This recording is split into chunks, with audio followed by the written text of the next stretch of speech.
Consistently the most requested group in all of our top tunes and star sounds. So lie back and enjoy a trip now through the life and music of The Doors. Now, our personal guide will be the band's keyboards player, Ray Manzarek, and we'll hear from him after this.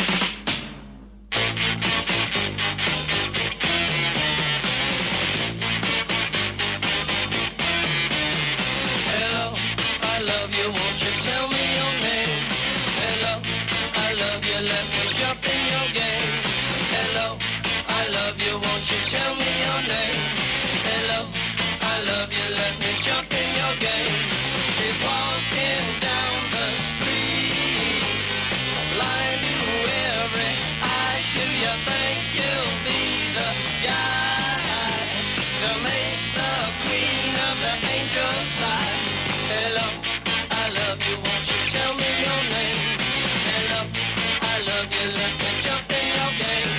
Hello, I love you, won't you tell me your name? Hello, I love you, let me jump in your game. She holds her head so high, like a statue in the sky.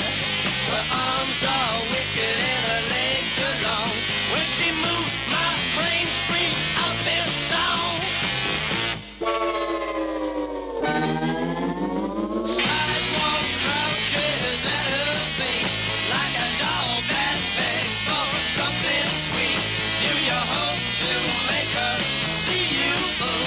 Do you hope to pluck this lucky jewel? Hello, hello, hello, hello, hello, hello, hello. I want to hello, I need my baby.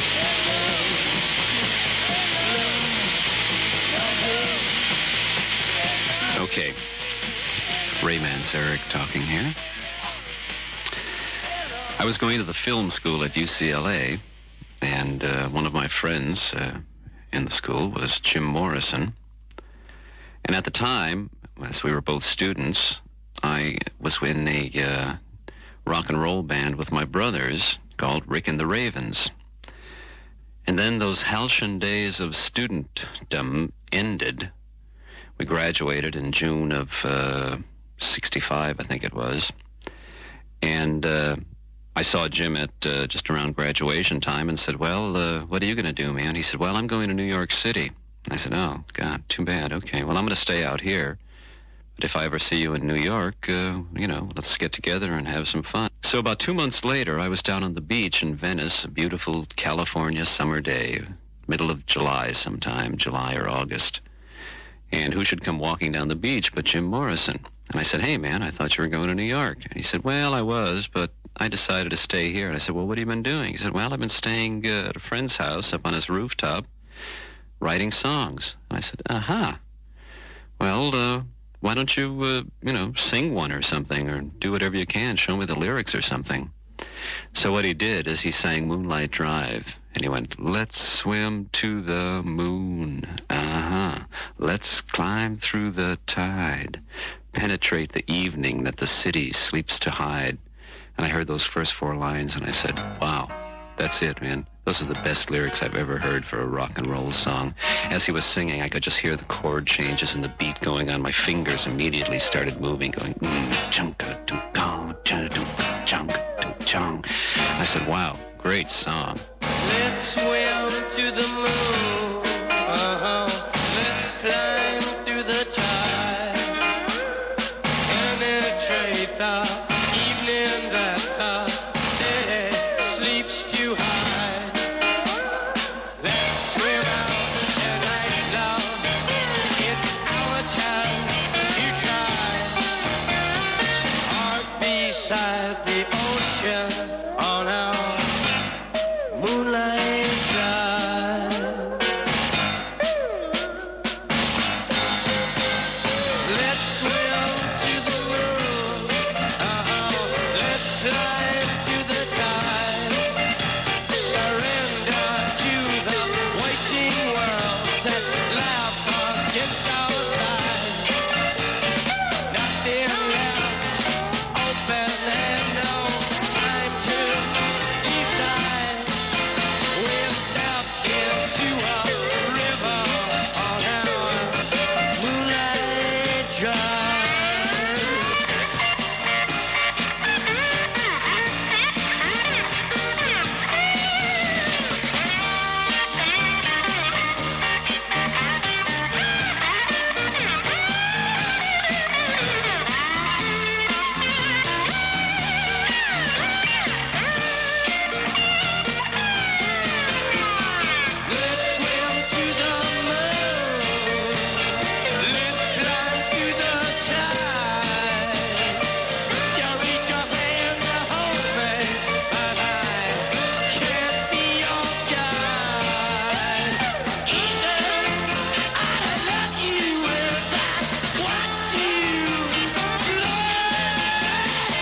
Curiously enough, at the time, I was involved in the Maharishi's meditation. One remembers the Maharishi of Beatle fame. And in this initial class that we took a series of 6 lectures before you received your magic word, your mantra. And in this lecture series was John and Robbie. And I had been talking to one fellow about the fact of getting a rock and roll band together, and this guy said, "Hey, that guy over there is a drummer." So I went up to John and said, "Hey, listen, man, I'm a keyboard player and got this great singer-songwriter, and we're trying to get a band together, and we need a drummer. Would you be interested?" And he said, yeah, sure, why not, man? Then he pointed to Robbie and said, "See that guy over there? He's a guitar player." I said, "Well, hey, let's get together and see what happens." So John brought his drums down. Robbie came down with his guitar and his bottleneck. The day when he put that big glass bottle on his little finger, tuned that open tuning guitar and went boing. I said, "Whoa, what a sound. Incredible, man. That's it. That is the Doors sound." So the first song we played as a group was Moonlight Drive, because it was kind of a blues bass, didn't really have too many difficult chord changes. And after playing Moonlight Drive at a friend's house that had a keyboard set up, I said, "This is it, man. This is the best musical experience I've ever had." Of course, we were a little high at the time, but the music was just, it was right. It was right from the beginning. The combination was right. The elements were right. The people, the personalities of the people were right. The way John and Robbie and I, in our kind of placid Indian meditation, balanced off Jim's Dionysian tendencies. It was a natural. It couldn't miss. And at that point, I said, "This is it. We're going to make it. This is going to be a great band. We're going to make great music, and the people are going to love it."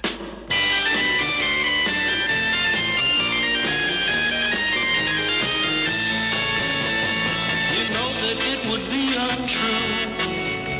You know that I would be a liar if I was to say to you, "Girl, we couldn't get much higher." Come on, baby, light my fire.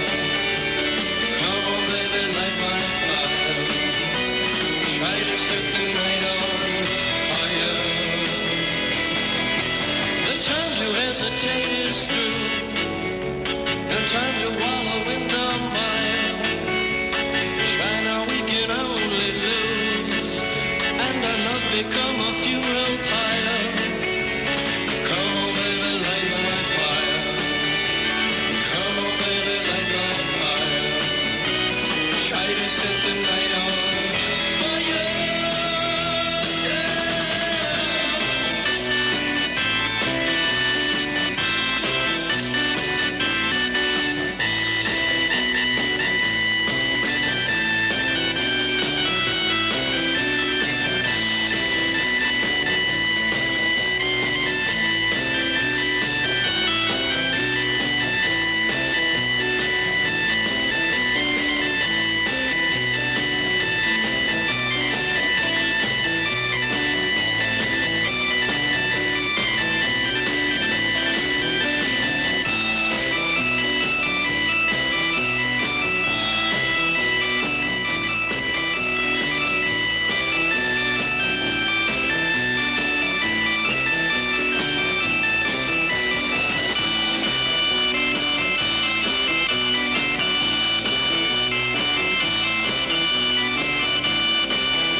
He said, "Well, what are we going to call it, man?" And Jim said, "How about the Doors?"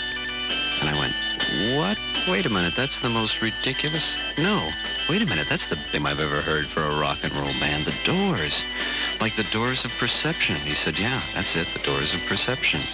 The Blake line, "If the doors of perception were cleansed, man could see things as they truly are, infinite." And at the time, we had been ingesting a lot of psychedelic chemicals, psychedelic substances. So the doors of perception were cleansed in our own minds, and we were standing on the beach in Venice being infused with the energy of the sun and the energy of godliness and really spiritual communion. So we saw music as a vehicle to spread the word, to, in a sense, become proselytizers of a new religion, a religion of self, a religion of each man being God.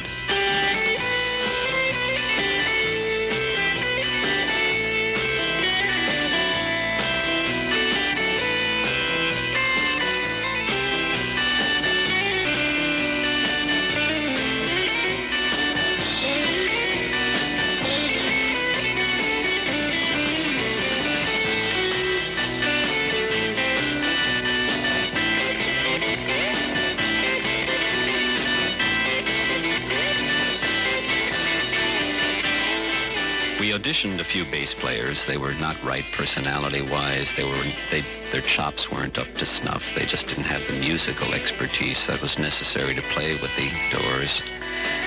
And we said, God, I don't know what we're going to do about a bass player. Maybe we won't use one at all. And I always felt, well, we have to have the bottom. Somehow we've got to have somebody on the bottom. I can't get the bottom sound out of this Vox. I was playing a Vox Continental organ. I said, I just can't get the bottom out of this thing. And as it so happened, we auditioned for a gig at some club. We didn't get the gig, of course, some local California, South Bay beach bar kind of place. But the house band there had an instrument called a Fender Rhodes piano bass sitting on top of this organ. And I saw that and I said, Eureka, I have found it. Look at this thing, man. It sounds like a bass. You play it like a keyboard, yet it sounds like a bass. And I had always been trained in a boogie-woogie kind of, boogie-woogie piano was always the thing I really loved best, or a stride piano. So my left hand always worked independent of my right hand anyway. And I saw this bass, and I said, listen, I can just go doom, doom, doom, doom, doom, doom, boom, boom, boom, boom, boom, boom. I can play the bass with my left hand, play the chords and solo with my right hand. We'll have enough bottom in the sound, and I still have my right hand free to improvise and to work the chord changes and everything. So the hell with a bass player. We don't need a bass player. I'll do both right here on the keyboards. And that's how it came about.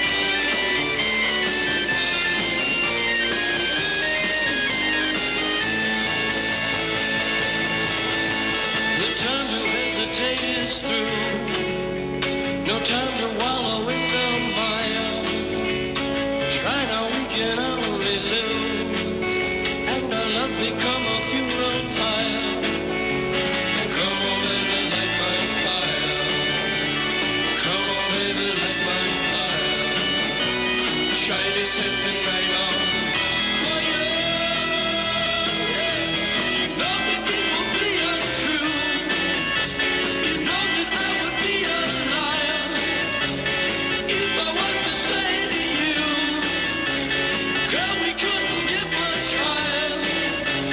Come on, baby, light my fire. Come on, baby, light my fire. Try to set the night on fire. Try to set the night on fire. Try to set the night on fire. Try to set the night on fire.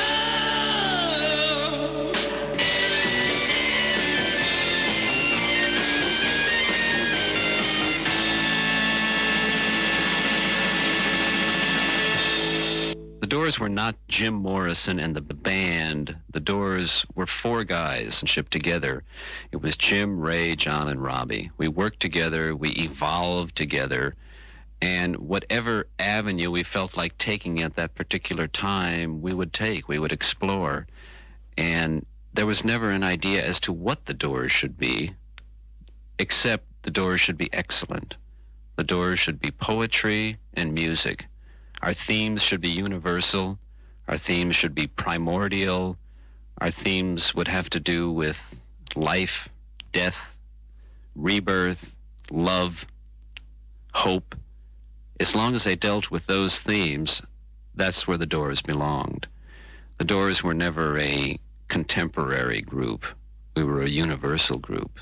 I never felt we commented upon what was happening and in that month of 1969, although we did have our political statements like the Unknown Soldier. Even the Unknown Soldier was a different kind of anti-war statement. It wasn't pro or con war. It was just saying the unknown soldier, the death of a man in battle.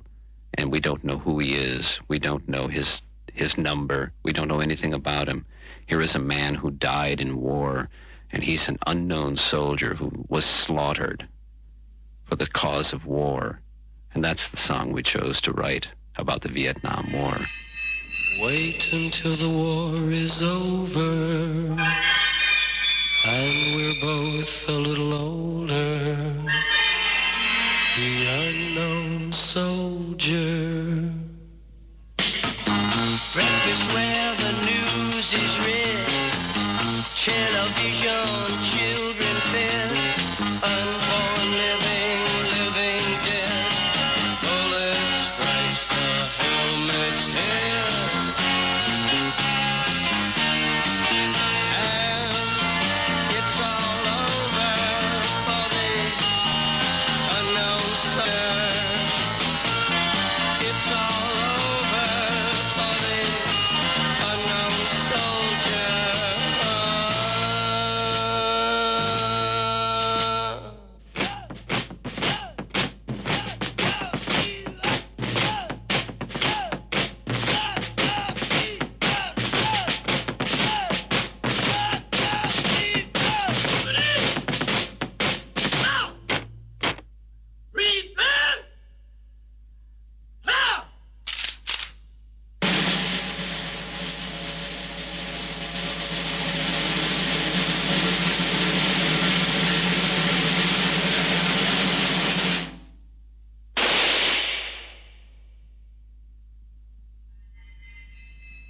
Make a grave for the unknown soldier, nestled in your hollow shoulder. The unknown soldier. Breakfast where the news is read, television, children fed. Bullet strikes the helmet's head.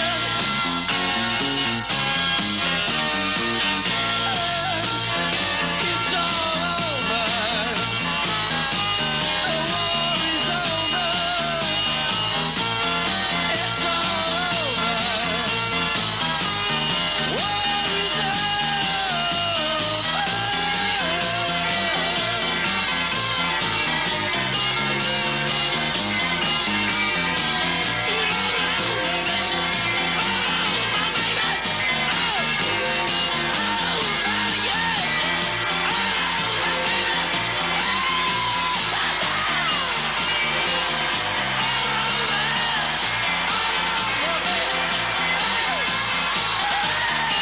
After we finished mixing L.A. Woman, or perhaps right in the middle of L.A. Woman, Jim left for Paris. We had maybe 2 more songs to mix. And he said, hey, man, everything's going fine here. Why don't you guys finish it up? I'm off to Paris. Pam and I are going to Paris, and we're just going to hang out for a while and see what happens. So we said, okay, man, talk to you later. You know, go over there and have a good time and relax, take it easy, write some poetry.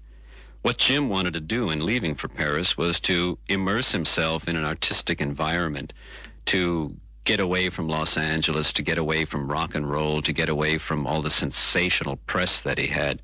Jim was hounded by a lot of sensational press, a lot of yellow journalism associated with the man. And frankly, he was tired of it. He was tired of being the Lizard King.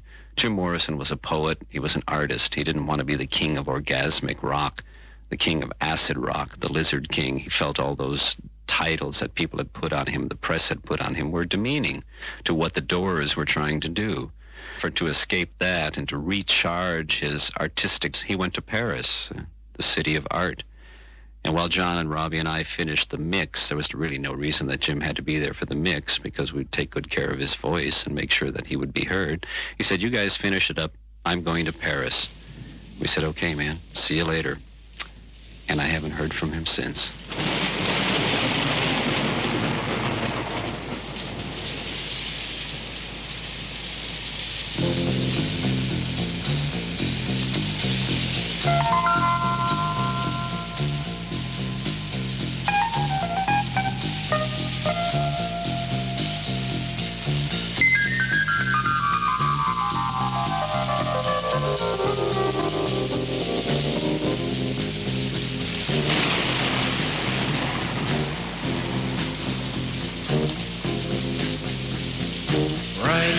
the storm.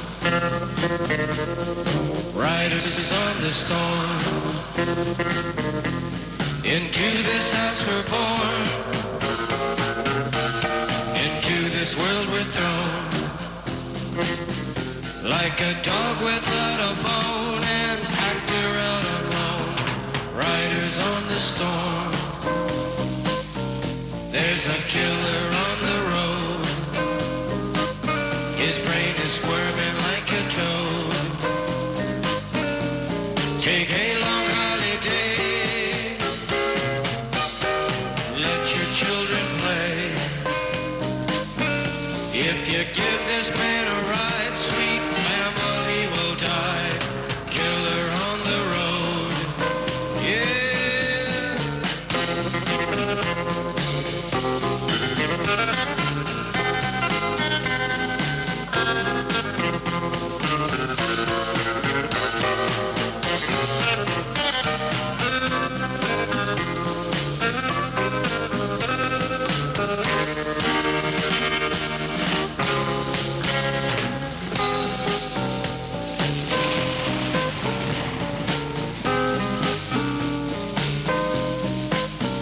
Girl, you gotta love your man. Girl, you gotta love your man. Take him by the hand. Make him understand. The world on you depends. Our life will never end. Gotta love your man. Yeah.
Riders on the storm. Riders on the storm. Into this house we're born. Into this world we're thrown. Like a dog without a bone, an actor out alone. Riders on the storm.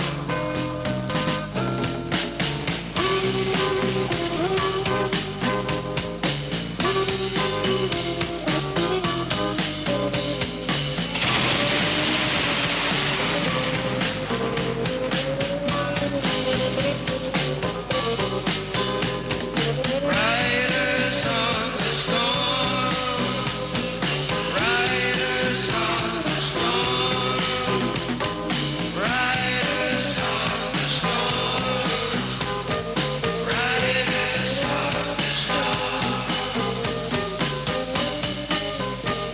Jim Morrison was Dionysus personified. The man on stage was an absolute genius.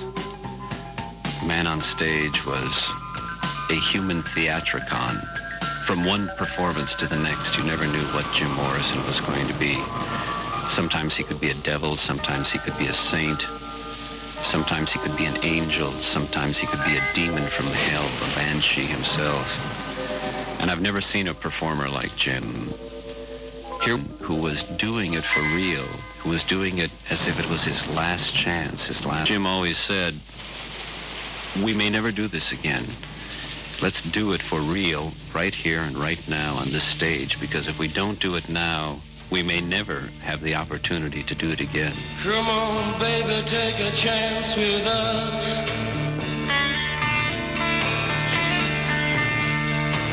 Come on, baby, take a chance with us.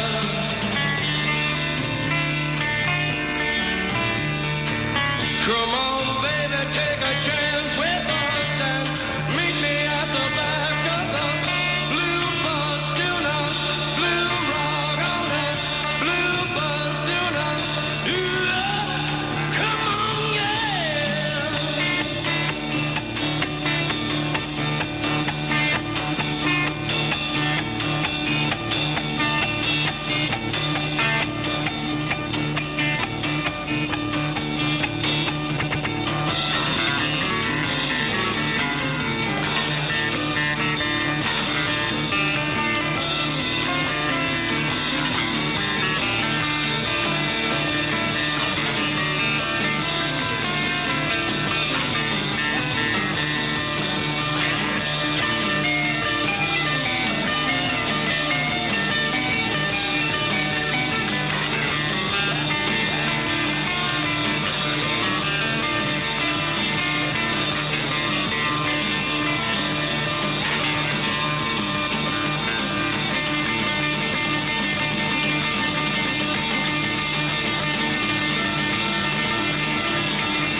This is the end, beautiful friend. This is the end, my only friend. The end. It hurts to set you free, but you'll never follow me.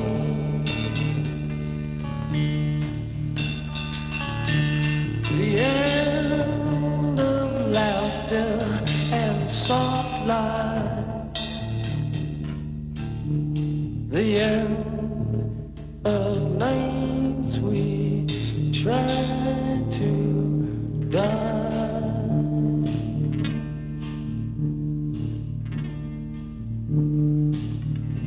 This is the